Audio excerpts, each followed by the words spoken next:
yeah. I love my HBCU. And boy, I love it, love it. I love it, love it. I love my HBCU. And man, I hope my team they won one. Yeah. I hope my team they won one. Yeah. Man, I hope my team they won one. I hope my team they won one. Yeah. I tune into the HBCU Sports Lab to see if my team won or lost. If they lost, I'm quiet as a mouse. But if they won, keep tab. I'ma do the dab, yeah. Dr. Cavil, he know what he be talking about. Mike and Charles, they know what they be talking about. They compress the analytic data with this hip hop. If you know them like I know them, they gon' tell you if your team, if they won or lost, and who the ball. So listen to Professor, yes sir, and pay attention, cause he gonna teach a lesson. This is Dr. Cavil with Inside the HBCU Sports Lab with Mike Washington and Charles Bishop. Mike Washington is out on assignment, but we got Charles Bishop back in the house. We have AD Drew. How are you two gentlemen doing? Let me start with you, Charles. How are you doing today? You're doing well, Doc. Doing well. We about a month away from Media Day now. So I mean, it's just you look up and it's go time right before you know it. No, don't remind me. I was trying to take a little bit off. You know, I got Juneteenth coming up tomorrow. On Thursday, I should say. So, you know, I was trying to take a step back before you push me forward and reminded me it's around the corner. Let's go. We here. Drew, are you gonna get any break since Charles is telling you that it's time to go back to work? Specifically, it is 28 days to SIAC Media Day. 28 days to day one of CIAA Media Day, 29 days to SWAC Media Day, 30 days to the BIAC SWAC press conference, and 35 days to MEAC Media Day. If you want to get technical, Charles. Charles, is anybody counting? It looks like somebody counting. Somebody got that being said, exactly. Let me do this appropriately. Welcome to episode 672 of Inside the HBCU Sports Lab radio show and podcast.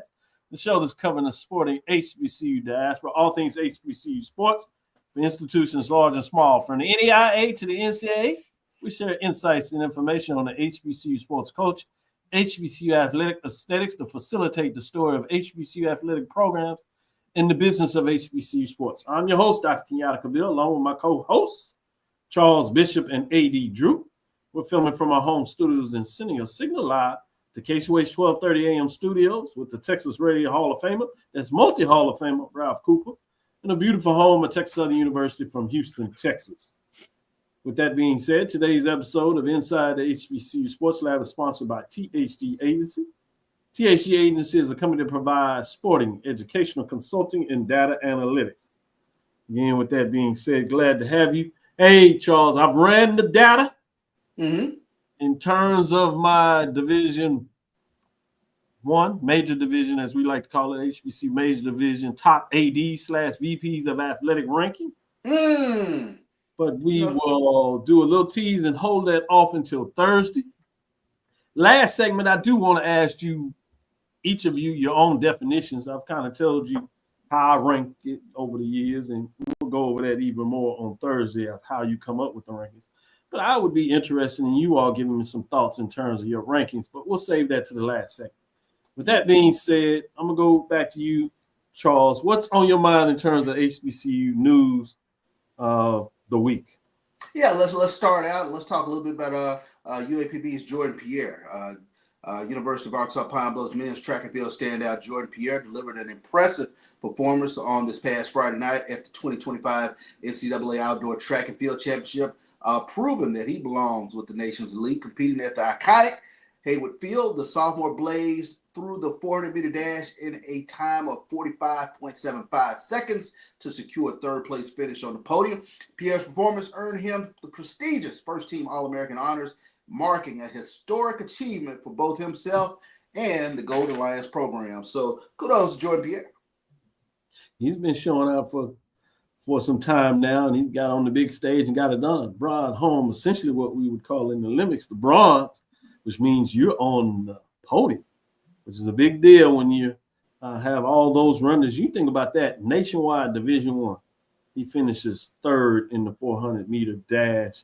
That's significant. So shout out to Pierre as he gets it done. That's Jordan Pierre from UAPB, the Golden Lions on the men's side, getting it done. Drew, let me go to you and see what direction you want to go. You going to stay in track and field, or are you going in a different direction? I am going to stay in track and field, and Pierre was not the only person to come away from Eugene with a medal, Charles. How about Marcia Say had her best performance in a Bison uniform, winning the bronze medal in the 100-meter hurdles with a time of 12.93. Her third place finish in Eugene is the highest performance in program history. Additionally, the British native received All-American First Team honors. But I'm not done. She also ran another race, and that being the 4x100. And Kaylee Collins, Marcia Say, Tiffany Ray Pittman, and Ayana Gray Williams finished sixth in the 4x1, clocking in at 43.23. One medal, two finals. As a track athlete, I'll take that any day in the national championship. Mm-hmm. That's pretty doggone good. Shout out to Howard University Lady Bison up there in Washington, D.C., getting it done as they get the play-by-play. Interesting to see if these individuals that are taking care of business and making their ADs look good. Wanted to see if any of those come up in that top 6 list in terms of ADs. We will have to see on Thursday. With that being said, speaking about ADs getting it done, I want to kind of get your thoughts on this. Norfolk State women's basketball agrees to home-and-home series with, University of Mississippi. I know they use their own naming nomenclature, but it is what it is. Norfolk State University has finalized a home-and-home series with the national-ranked University of Mississippi for the next 2 seasons, marking a significant opportunity for Norfolk State women's basketball to compete at the highest level and continue to elevate the program national profile. The schedule agreement coordinated through the leadership of Norfolk State University's athletic administration and coaching staff reflects the program's ongoing commitment to building a competitive and national recognized schedule. We know what Norfolk State has done over the years in terms of their women's basketball program. Men, not to be too shabby there, doing a lot of work too. But one of the coaches there has left on and actually ended up going to the SEC. But still, that legacy in terms of what that program expects to be is pretty good there. This game is scheduled to be in Oxford, Mississippi, November 3rd, 2025, with Mississippi visiting Eccles Hall for the first time the following season in 2026. Tip-off times for both will be announced, as you imagine, at a later date. Speaking of ADs getting it done, check this quote out. Quote, "This is an exciting moment for women's basketball program and the entire Norfolk State community," end quote. Vice President of Director of Athletics, Dr. Melody Webb, said, quote, "Hosting a national-ranked SEC opponent at Eccles Hall speaks volumes about the direction we're headed and the reputation we're building. With 2 nationally ranked programs set to visit over the next 2 seasons, our fans can look forward to elite level basketball right here in Norfolk. The upcoming matchup will mark the first meeting between the 2 programs. Norfolk State went 2-1 against the SEC opponents last season, earning wins over Missouri and Auburn, as we all stated several times last year, in terms of where they might be ranked. And it worked out well for the NCAA tournament, even though things didn't quite go their way in the tournament. It was exciting to see down the stretch in terms of their winning the major division on the women's side's national championship, #1 ranking, obviously.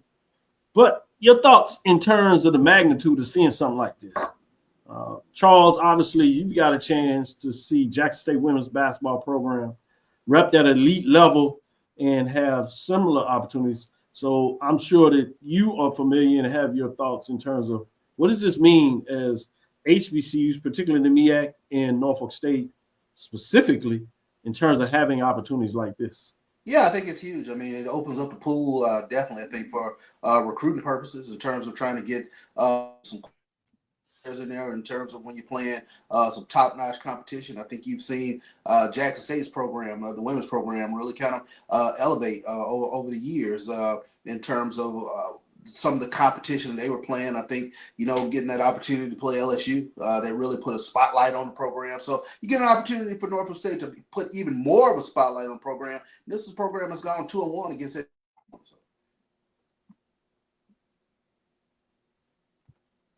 Go ahead, Drew. What are your thoughts? I wonder if this game will have the same luster with Coach Larry Vickers not at Mississippi State. Lord Jesus, at Norfolk State. Mm-hmm. Now, I wonder if the game will have the same luster as it would have, say, last year or 2 years ago with those couple of teams that we've seen come out of Norfolk. I'm afraid it's a good game. I'm just afraid that this series may be starting a year too late. I'm just happen that way. Yeah. Mm-hmm. Yeah. So that's just my thing, because the last thing that we need to do is have a non-competitive game. The game needs to be competitive. And I know last year's team and even possibly the 2024 team, they would have more than a puncher's chance of going in that game and getting a dub.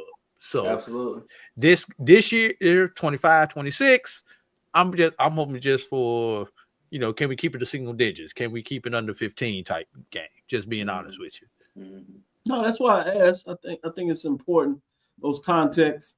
Wonder what this means for recruiting in the offseason. Now that you talk about, obviously, they hit the road for the first one, but coming back home, you get a chance to play against SEC opponent at home in the following year, so it could help you on that side of things. We'll get a little more in Norfolk State.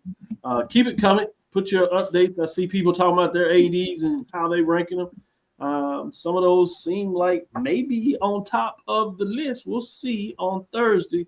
But shout out, put that out there. Obviously, we got the move in baseball. Prairie A&M is now in the business of looking for a baseball coach. So they decided to go in a different direction.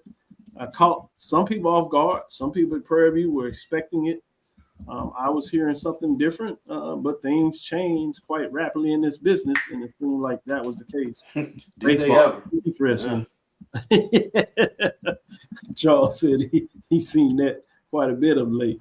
With that being said, let's take our first break and come back on the other side. I want to talk a little bit about the announcement that came out yesterday from the SWAC office in regards to the House NCAA settlement and the question about opting in, opting out. Last Thursday, we had 17.5, 18.5. It means I'm wrong. In terms of that, this tilts it in the direction where Brian might be in trouble unless he gets some major announcements out of the MEAC. He was not thinking about all 12 SWAC schools, and I think it might happen. But you already got essentially 4 in the MEAC, so you're essentially at 16. Yeah, Brian's hitting the number better than I am, because I said 11. I went the under. I said 50%, which would have been 11.5, which would have been the under. I was with totally one wrong. conference, it's done. I was totally wrong with the whole SWAC opt in. I'm done. I'm toast. He said that too. We'll be right back on the other side to get a little more into that to see what does this mean for the SWAC. What does it say?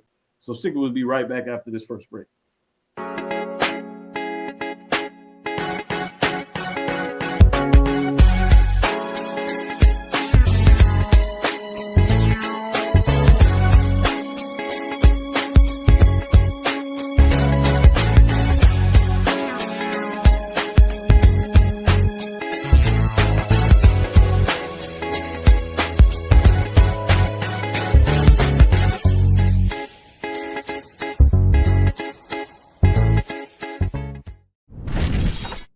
There's a shot. To right. It might be. It could be.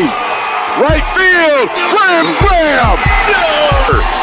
What a shot. That's how you get hot, young fella.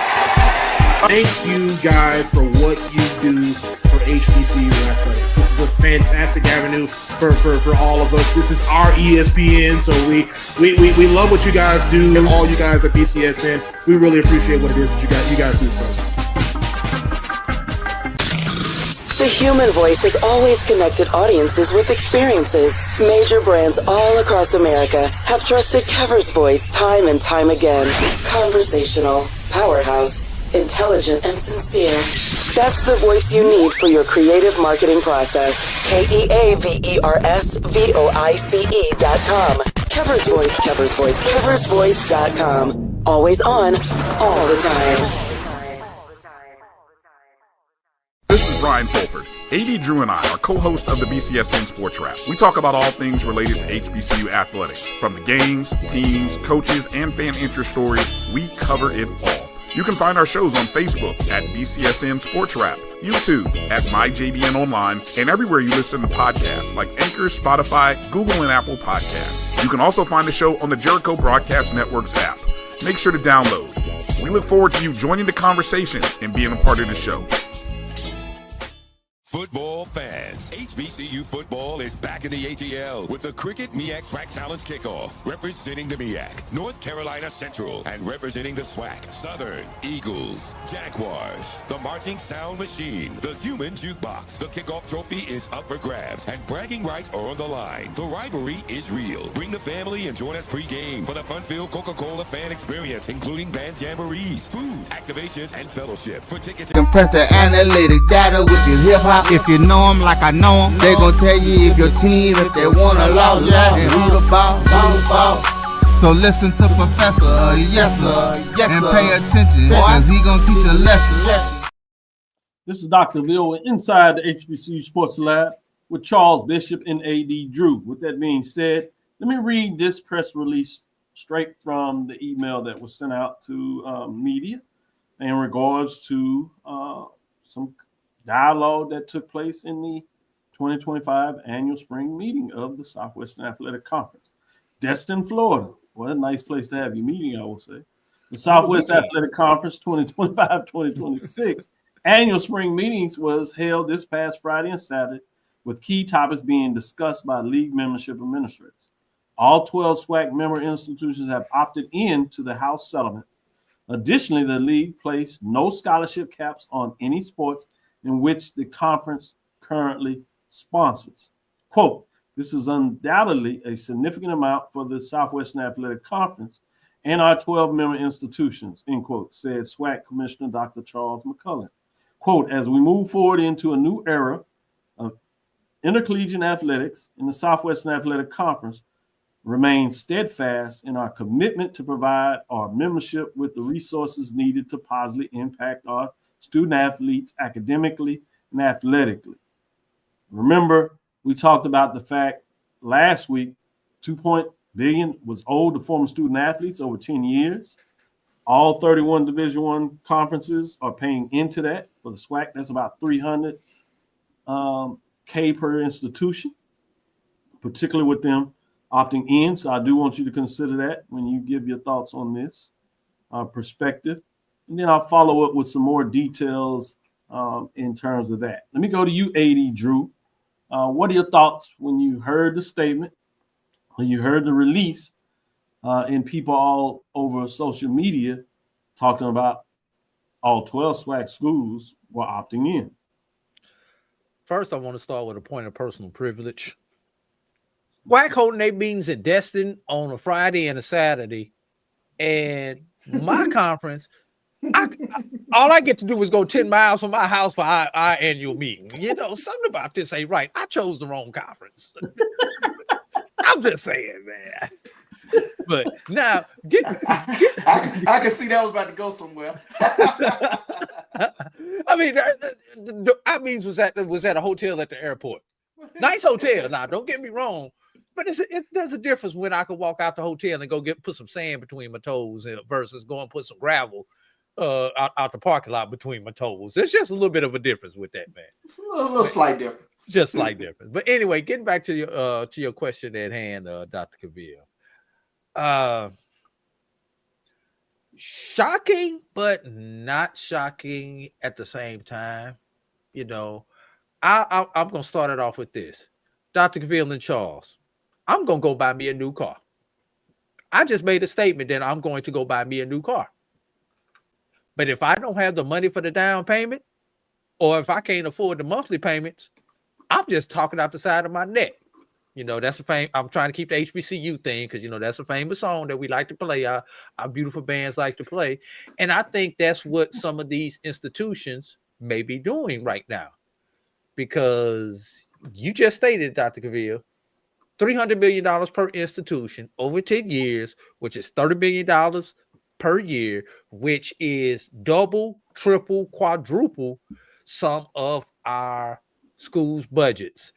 Now, we know that money is not directly coming out of the budget, but that money is coming out of the payout that each school gets primarily from the Division I basketball money. Some of our schools are going to be hard pressed just absorbing that portion of this of this house settlement. Then you're talking about potentially putting yourself in position to offer NIL and revenue sharing when we can't even offer the current level of scholarships. In addition to being able to go up to some of these new scholarship limits, we can't even offer cost of living, cost of attendance to some of our student athletes. Yeah, sounds good. We know a lot for some of these check games, you had to have been opted in order to play some of the big boys with the check games. And I know that probably had a lot to do with why we opted in. But once again, it sounds good. It looks good. In reality, it means absolutely nothing. I think there are a lot of doubters out there, to say the least, or those that are concerned because they hadn't seen it and what they have commitment. And I want to go to Charles with his thoughts from his perspective. I think that's a very valid way to look at it, AD. I think the thing, at least, that's giving me hope, that's made me curious. I think Dr. McClellan has said for a while now, we're going to develop a best practices document to give to the presidents and chancellors in terms of, taking a look at how they're going to attack this. So I'm, and he stated we're in a good position from a revenue standpoint. How does that translate to each school? I'm not sure, but it at least, gives me some hope that, it's been well thought out in terms of, how they're going to attack this, new era of college athletics. So I don't know, what that means, but at least I have some hope, that the opting in that they forecasted. And I think, Dr. Cavil, you said this for a long time. We're not dealing with dummies. Nobody's dummies here. These are extremely smart individuals who have thought things through, so to speak. So they aren't jumping into something haphazardly. Can I rebut that? Sure. And you make valid points there, Charles.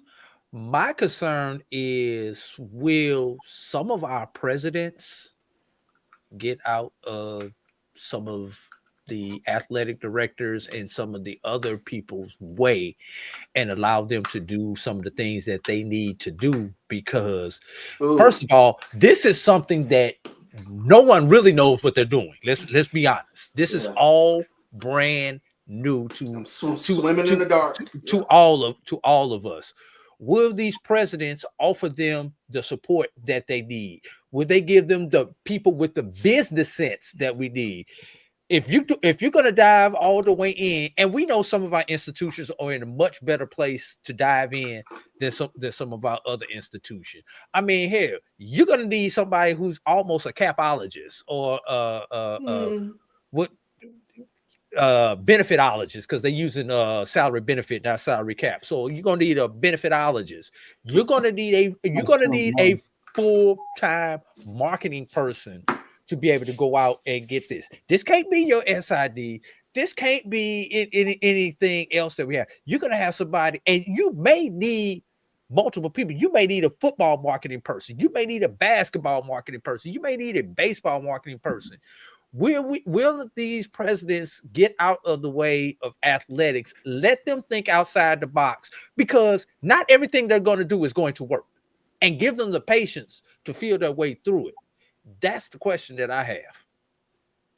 I think excellent questions all the way around. And I think some of the points that you made, which are really important, is that this is new to everybody.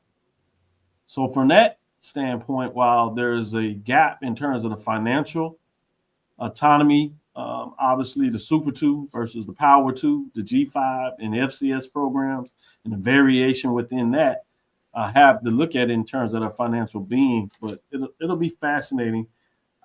But the other one is, I want to share this. We're working, as you talked about, Charles, Media Day coming up. We're looking at doing an interview that will feature 3 of the SWAC institutions that are said to have GMs.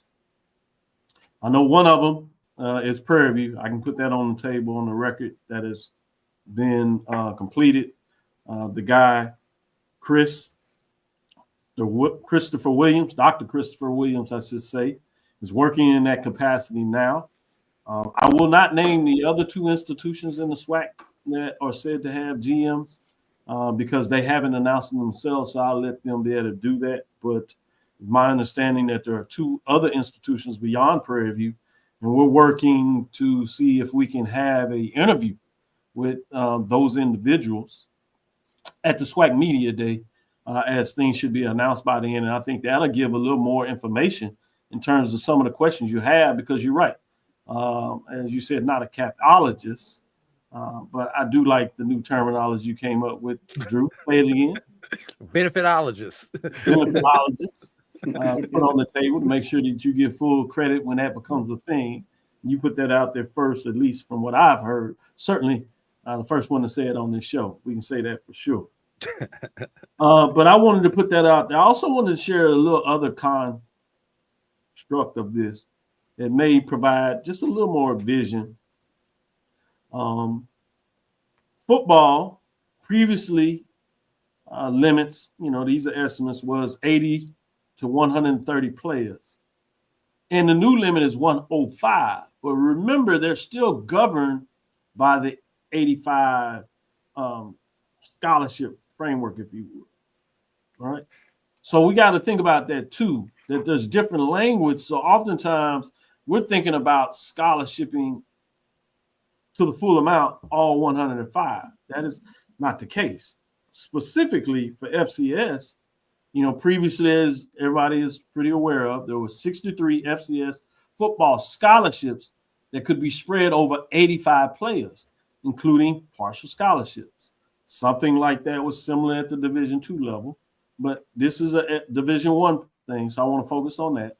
FCS schools that opt in but still face a conference-wide, or really a FCS-wide 63 scholarship cap, I know you don't like to use that, benefit, can now spread those 63 scholarships over 105 players instead of 85.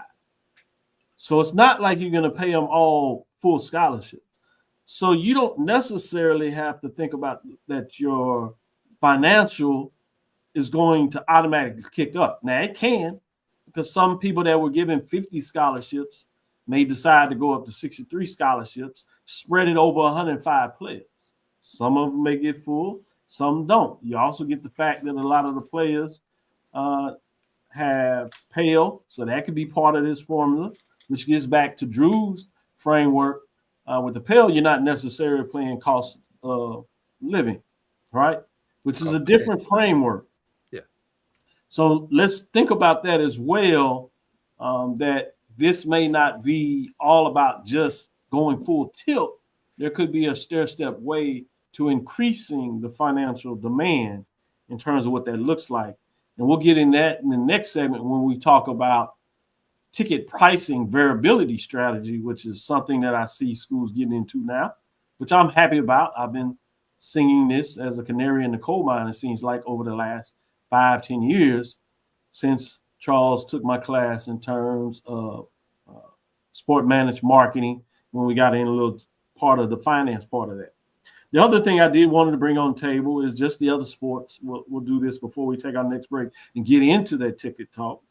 Men's basketball previous limits was 16 and 17 players, And the new limit actually goes down. It's 15.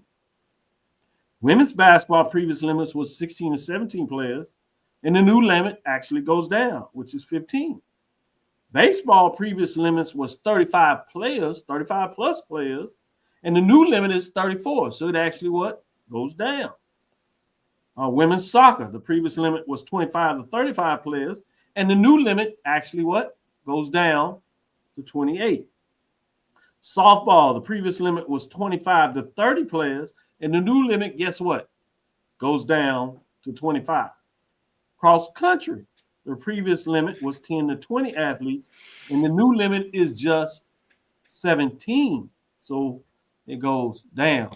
So you actually see in a lot of cases that your limit in terms of your roster actually goes down.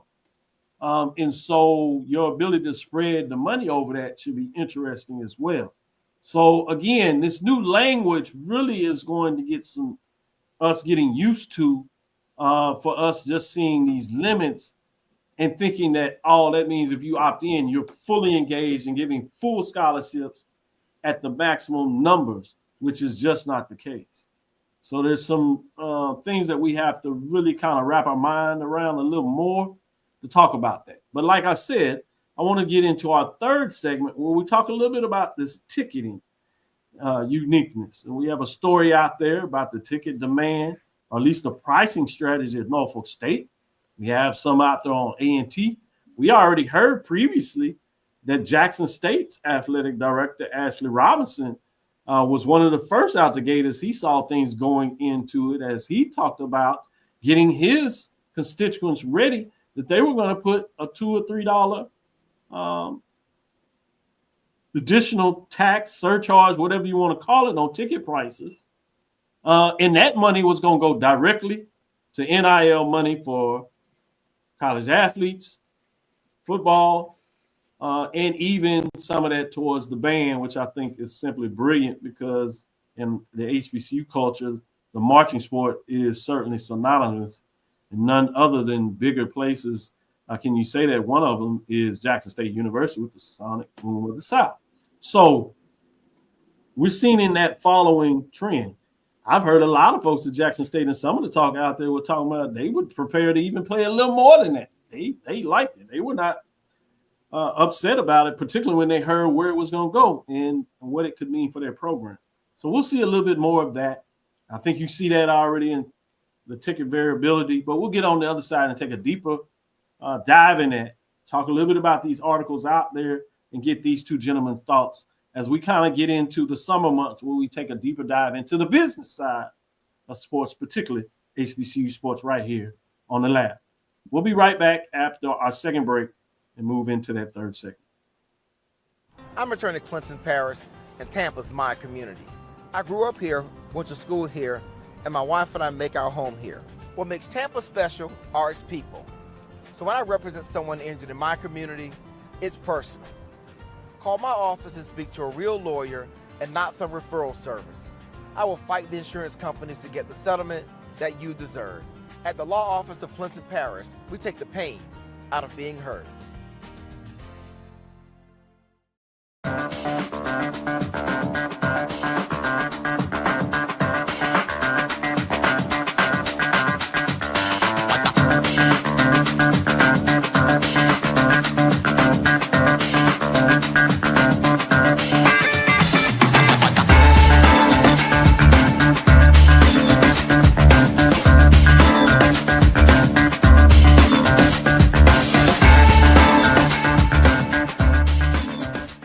It's never too early to plant the seed, to share the tradition, and instill a sense of pride in your HBCU with your little ones. HBCU Pride and Joy Children's Boutique helps you share your school spirit with a wide selection of adorable kids apparel and accessories officially licensed from your favorite HBCU. Visit hbcupridejoy.com and follow us on all social media at HBCU Pride Joy on Facebook and Twitter. Sugar Chateau Desserts is a specialty bakery located in the Charlotte, North Carolina metro area. We will create delicious and one-of-a-kind treats for any occasion. Sugar Chateau is currently shipping cakes in a jar, offering a variety of different flavors in a single-serve container that can help you celebrate in accordance with social distancing. Place your orders today by calling 803-526-7895 or visiting sugarchateaudesserts.com. You're looking for the latest information on Southern University sports, the Southwestern Athletic Conference, and HBCU athletics. There's only one place to go. Tune in to the Carlos Brown Show, exclusively on the Black College Sports Network. Attention football fans. The Cricket MEAC SWAC Challenge kickoff is back in Atlanta on August 23rd. Representing the MEAC, North Carolina Central, and representing the SWAC Southern. Join us at Center Park Stadium for a full day of tailgating, football, and bands. For more information and tickets, visit MEACSWACTalents.com. Compress the analytic data with your hip hop. If you know them like I know them, they gon' tell you if your team, if they wanna law, and who the ball. So listen to Professor, yes sir, and pay attention, cause he gon' teach a lesson. This is Dr. Cavil with Inside the HBCU Sports Lab with Charles Bishop and A.D. Drew. Want to get in a little bit of this talk here. I'm going to go first to the Michael Vick, Norfolk State, or at least what some are attributing to him.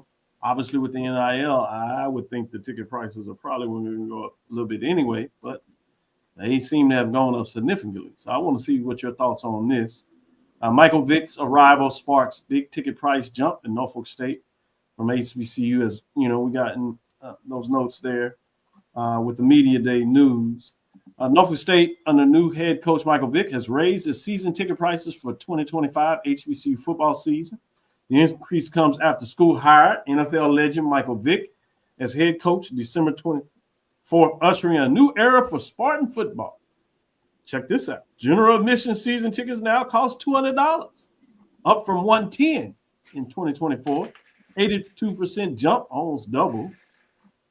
Reserve seating, where it really gets interesting, which was $130 last year, is expected to increase as well, though updated figures have not been released. Faculty and staff tickets previously priced at $100 are also likely to see adjustments.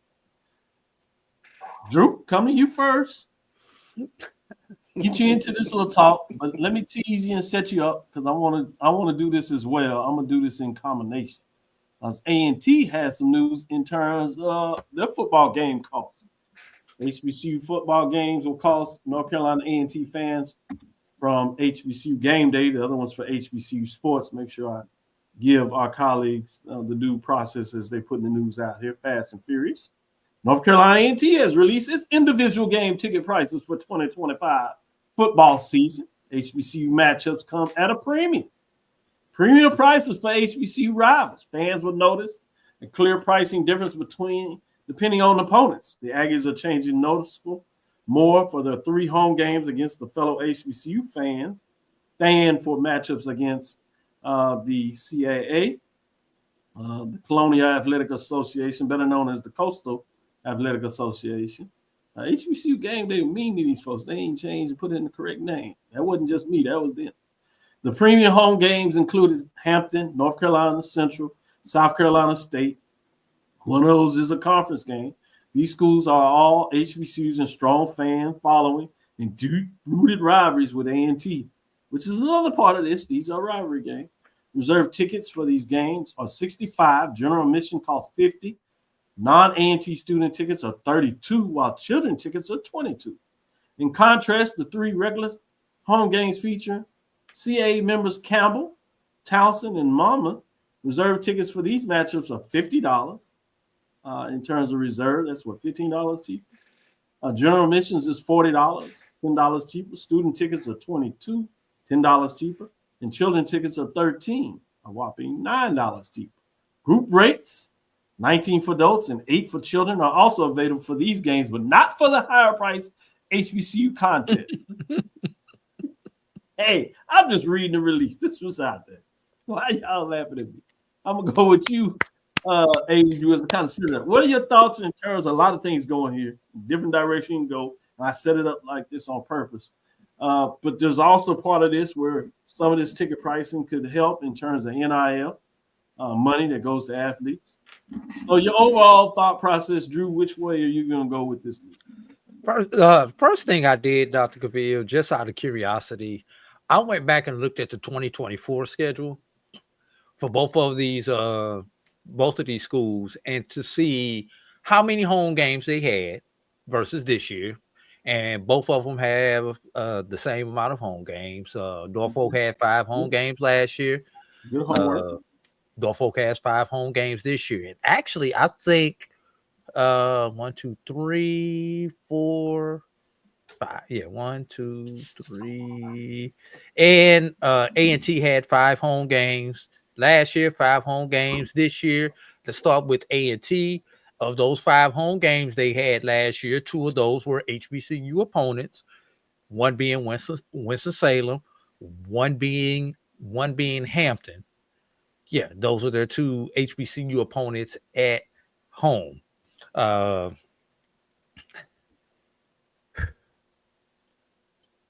think it's honestly, I think it's on a business side, it's smart business. It's supply and demand.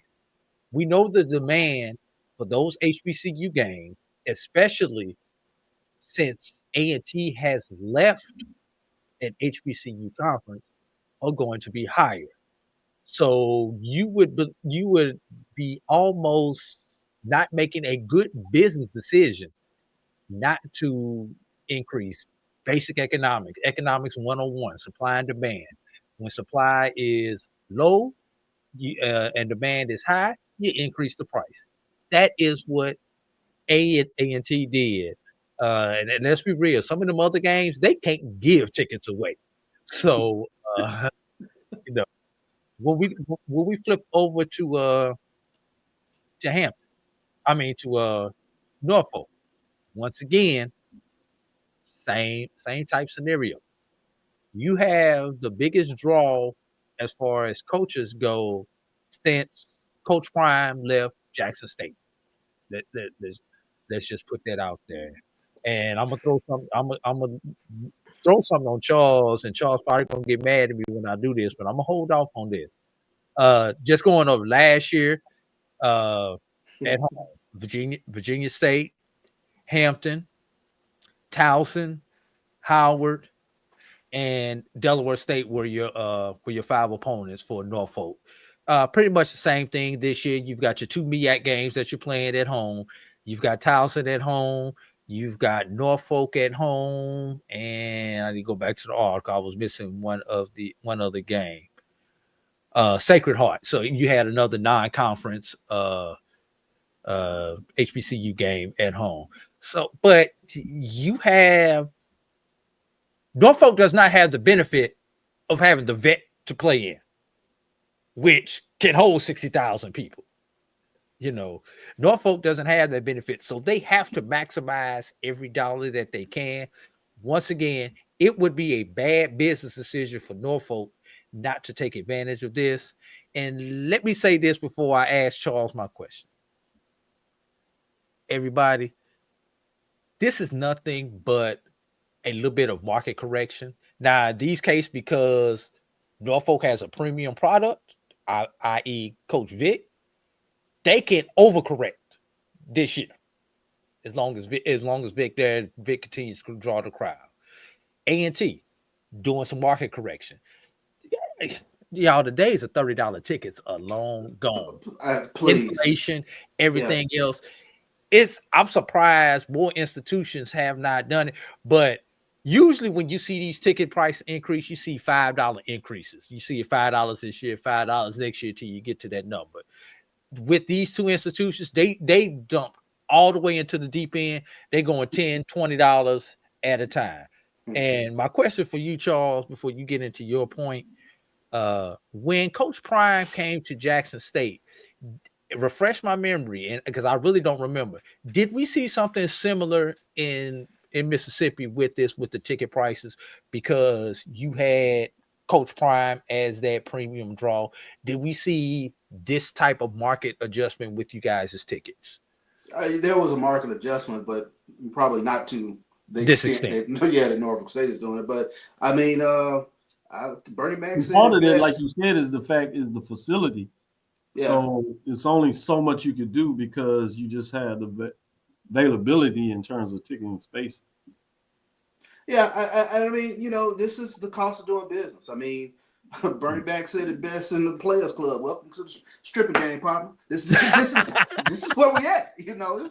This is part of it. I mean, and I think, like you said, the market correction was overdue. But I will say this, and you have to be very mindful with regards to the HBCU consumer. Dr. Ville, you've pointed this out. There's tiers to this, in terms of the fan behavior, in terms of, you have the premium person, you have the person who has never set foot on Jackson State's campus. Saturday is their thing, and they're looking for an affordable ticket to come and watch their team. So you have to find that middle ground, with regards to both of those fans that are coming to watch your team. But I think, yes, from a premium standpoint, you that's probably where you can, hit that fan base up a little bit more, because they want to be in the scene, want to be in the scene seats and things of that nature, and let everybody know they're part of this program. And this is where we are with regards to NIL. I think that fan bases have a direct hand in helping your team get to where they can be. Yeah.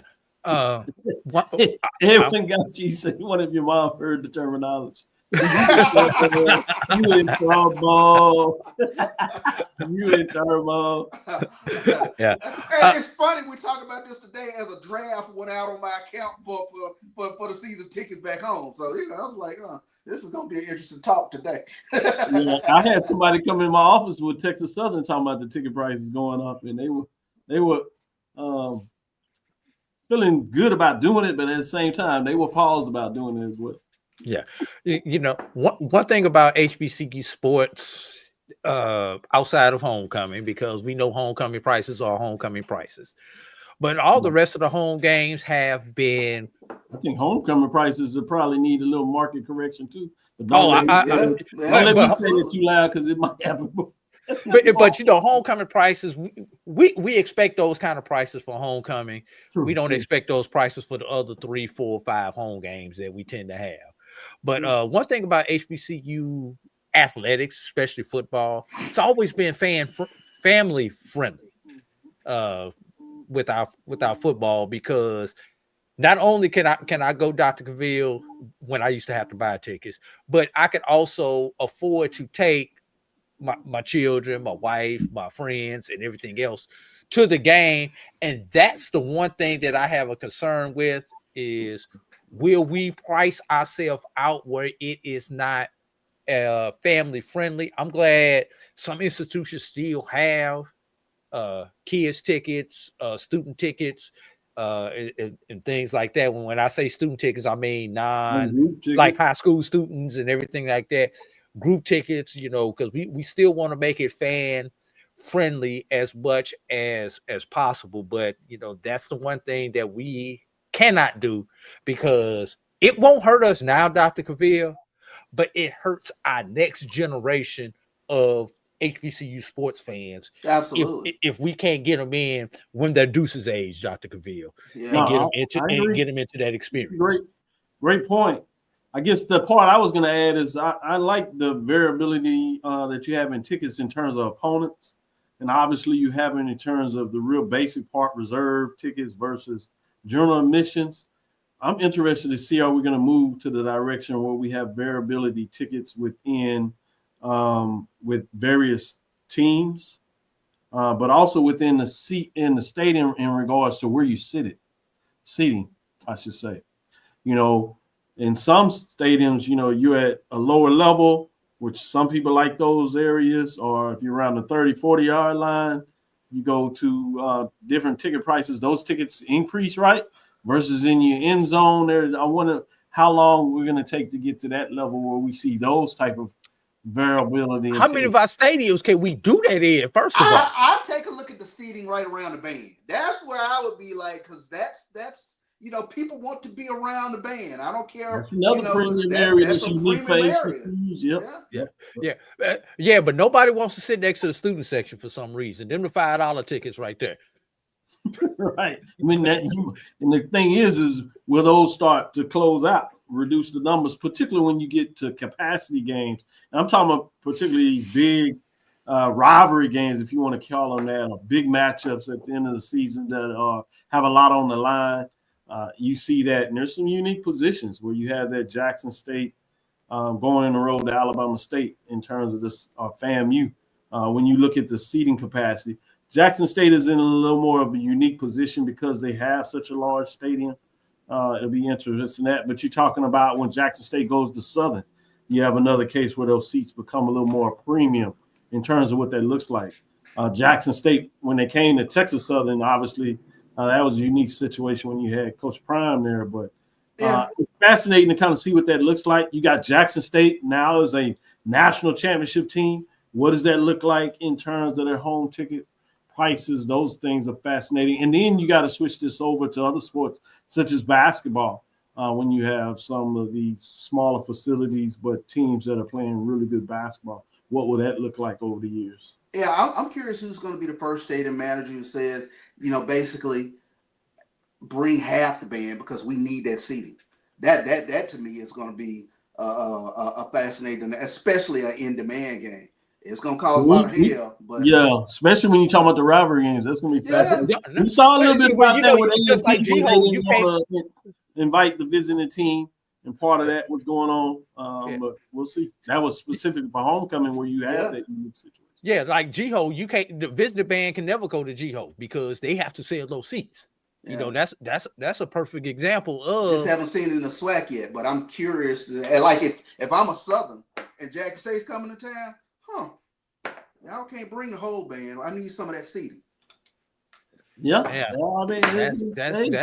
That's true. That's gonna be interesting. But last thing I want to say on this, if there's nothing else that should force our HBCU fans to buy season tickets, it should be this, because when you sit there and you look at these individual costs of the tickets, when you do it on a per game average, and if the season ticket packages are priced right, when you're paying 25, 35, even up to 50% more to buy those games individually versus if I just give you this one lump sum.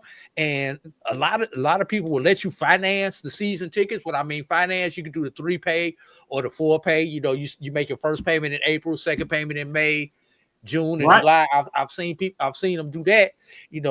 That's what we need to get to, so that where we're getting all this money from, we're not getting it from our fan. We're getting it from the opposing fan. I should be paying more as a FAMUan going to Jackson, Mississippi, or going to Southern than a Southern fan, or than a Jackson State fan, or than a Prairie View fan. Because it's just like when you rent a car, where they make up all these taxes to build these stadiums, they tax the people staying in the hotels and getting the rental cars. They don't tax the local citizens. So we need to try to keep a model similar to that, where the people coming in are taking a significant brunt of this new burden versus our loyal fans who live right here around the corner from us. Good point. We'll take our last break quickly. Come back. We'll have a short one. We won't go too long, but I do want to get your thoughts. Edwin. That's what he wants you to do. He was setting that up, and that's why he put that out there. I had a nerve. He gonna put the band on the outside of the stadium. Hey, y'all blow out there. We'll be right back after this break. Come back on the other side. We'll have a shorter segment, but I do want to ask the question: how do you define a great AD? I'll be right back, and we'll be right back on the other side. Great AD is right here. Oh, you mean that AD? My bad. Football fans, HBCU football is back in the ATL with the Cricket MEAC SWAC Challenge Kickoff. Representing the MEAC, North Carolina Central, and representing the SWAC, Southern Eagles, Jaguars, the Marching Sound Machine, the Human Jukebox. The kickoff trophy is up for grabs, and bragging rights are on the line. The rivalry is real. Bring the family and join us pre-game for the fun-filled Coca-Cola fan experience, including band jamborees, food, activations, and fellowship. For tickets and information, visit MEACSWACchallenge.com.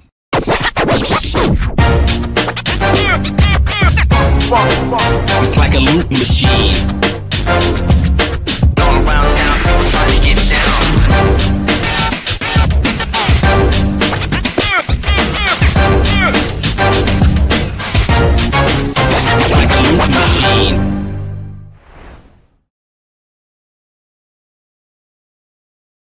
The Cavil Group is a Florida-based marketing and training consulting firm. We help businesses communicate to their target audience and engage them in conversation.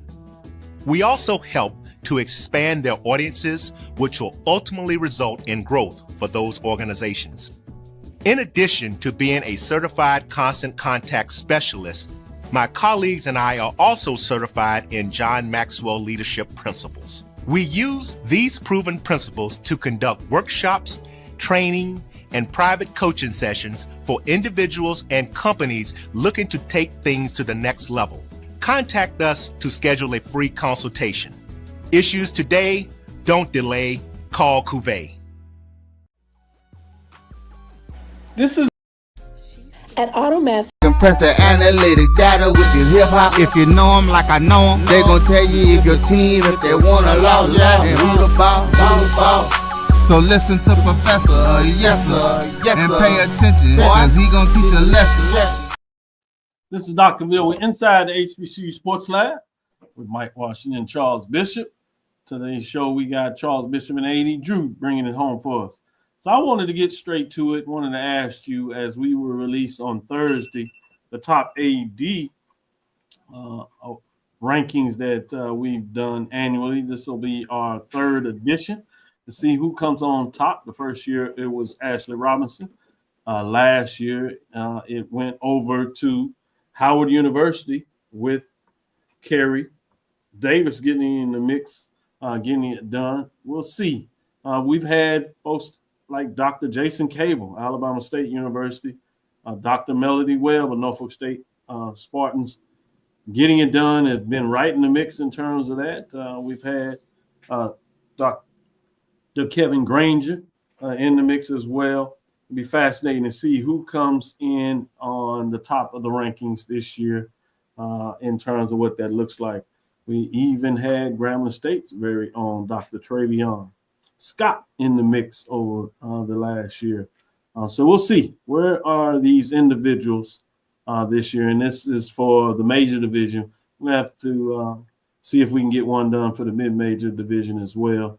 I would challenge Drew, but that's unfair now that he's in the mix. So we have to kind of keep him and just get his thoughts on it. But we can't have him put the numbers together. So I got to find out some time to do it myself.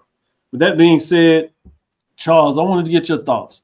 What are your parameters? How do you define? Obviously, not saying that we'll release in terms of our parameters, with obviously has the major sports, football, men's and women's basketball. We look at baseball and soccer. Baseball and softball, I should say. And then you have soccer in terms of your tennis, with your other Olympic sports. Your all sports awards is limited in here. Do you win a national championship, which is geared towards football heavily in a lot of ways since it covers so much weight? Those are big parameters in terms of what goes in this. Fundraising, what does that look like? How do you put that together? Some of the parameters I use, but what are your thoughts in terms of what do you like to see when you think about some of the best ADs out there in HBCU sports, but really at the FCS Division II level for that matter? What do you look at? Yeah, Al Davis said it best. Just win, baby. The health of the program. Do I have multiple programs that if they're not winning championships, are they in the thick of things? So, and I think, and I've shared this with Ashley, I think one of the things that has jumped out for me with him is the hiring, and then just sometimes just thinking out the box. My God, talk about hitting a home run, hiring Deion Sanders. That's completely thinking out the box, because I remember the rumors, and it was like, and everybody like, really, seriously, it happened, and you saw where things took off from there. So. Just going out and making good sound hires, that's something that jumps out. Not only the fundraising, but it's communication. That is the huge thing for me. Ooh. If you're getting out in front of podcasts or getting out in front of your constituents, getting out in front of your fan base in terms of, here's the things that I'm looking at doing, this is what it's going to take, and this is where I need your help. If you lay out to me some sort of, whatever you want to call it, manifesto, 10-point plan, whatever the case might be, blueprint for success, that's what I want to hear. Those are the things that really fire me up in terms of what makes a good AD. Great points. Drew, what direction you go? What do you look at when you think about what does it mean to have a great AD? There's so much to unpack here, Yeah. Dr. Cavil. Let's start off with something simple. Are you doing the basics? Are you doing just the stuff that the 9 to 5 that you are required to do? Are you are you funding your programs? Are you getting good students in? Or your students getting the grades? The basic stuff that you have to do, and a lot of it goes unseen. And unfortunately, we don't know that you're not doing it until it hits excuse me, one of our HBCU blogs, because you screwed something up, something basic that you were supposed to do. So let's start off with that. Just doing what you're supposed to do. Stop trying to hit a grand slam with nobody on base. Then, but keeping with that same analogy, can you drive in the run when you need to? You got to run in scoring position with less outs. Are you driving in the run? That means, are you closing things that you should be doing? You got certain media deals and sponsorship deals. Are you closing those deals and bringing that value to your institution? That is something else that I look at. There's a lot really I'm trying to unpack here, and I'm trying to be as brief. Here's something else, Charles. I got to do a little self-deprecating right here. Dr. Cavil, Charles, FAMU will never be on your list, at least not in the next 3-4 years. Why? Because we can't stay out of the headlines with the negativity, and I think that's important for an athletic director. You got to be able to keep all the bad chatter about your institution quiet. So that longevity, Dr. Cavil, I think needs to be there. You can't expect. We'll take Dr. Paul Bryant. Dr. Paul Bryant did a lot of good things in his first year at Alabama A&M, but because that was his first year, it's kind of hard to measure, because he's coming in and he's just swinging for the fences, throwing spaghetti against the wall, and he just happened to do good stuff, and the spaghetti stuck to the wall. But I need some type of longevity. I need a 2-3 year trend to make sure that we're doing what we're supposed to do. Because that first year, you really could be benefiting from your predecessor, and we just not realize that you're benefiting from your predecessor. So I need a little bit of longevity. Now, I ain't saying you got to be there 10 years or anything like that, but I need a couple 3-year trend in order to make sure that what I saw year one was real, or was it fool's gold? So longevity, and last thing, retention. Are you retaining your coaches, or are you turning coaches over every year? And if you are, and when I say that, I don't mean holding the coach back. If a coach does so well at your institution that they get an opportunity to go to a power conference or to another conference and improve their life, no problem with that. But if your coaches are leaving because they don't have facilities, they don't have scholarships or things like that, that's a negative mark. So, that retention of those coaches, is something else that I look at. Let me follow on that point. I mean, retention of coaches, even the way you can continue to keep finding good coaches. I mean, Jackson State, from a football perspective, went from Coach Prime to TC Taylor, hit that one out the park. Yes. Even when you lose Jackson State's women's basketball coach, Margaret Richards, came in first year, did a hell of a job. Mo Williams is playing for the SWAC championship this past season. Look at Southern basketball, Southern football. There's another good example of good hires by the current athletic director. Not to be cutting you off there, Charles. No, but I'm saying in terms of just continuing to churn talent within your program, I think that goes a long way, and it keeps the wolves off your behind. So good stuff. Dr. Israel Carey talked about a good AD is a revenue generating AD. and I would have to agree with that. You have to be able to generate funds, but I'm always curious in terms of how do you see revenue? Are you talking about revenue from game guarantees, whether it's football or basketball, and some of that has to take place? Are you talking about revenue from in-kind gifts? Are you talking about revenue in terms of what comes from the school to offset those kind of things and your ability to maybe negotiate more money from the schools or support? Or are you talking about outside where you're getting not just in-kind gifts, but direct revenues from sponsors? Or do you look at it collectively? All of that. Can I say all of the above? All of the above, yeah. You know, every time I look up, Jackson State has some sort of campaign. JSU by 40, JSU by, you know, the 80 club. I mean, they continuously have a campaign in terms of generate some revenue. So that is one of those things that sort of jumps out for me. And I've shared that with Ashley before, but I see it around this conference. I think we are in a very unique time frame in terms of the ADs that are within this conference.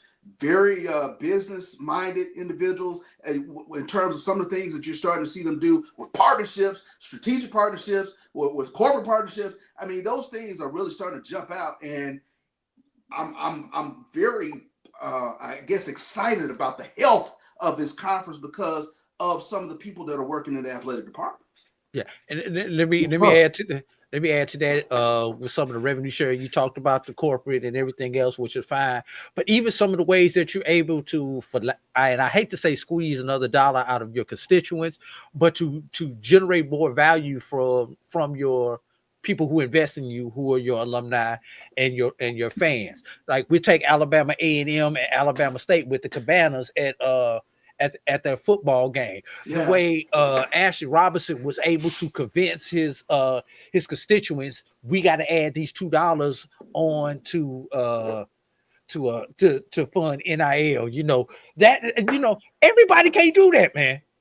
Everybody can't go in front of their fan base and say, I'm supposed to add a surcharge to your ticket prices for this. I don't care. Hell, I don't want to pay what the price is now.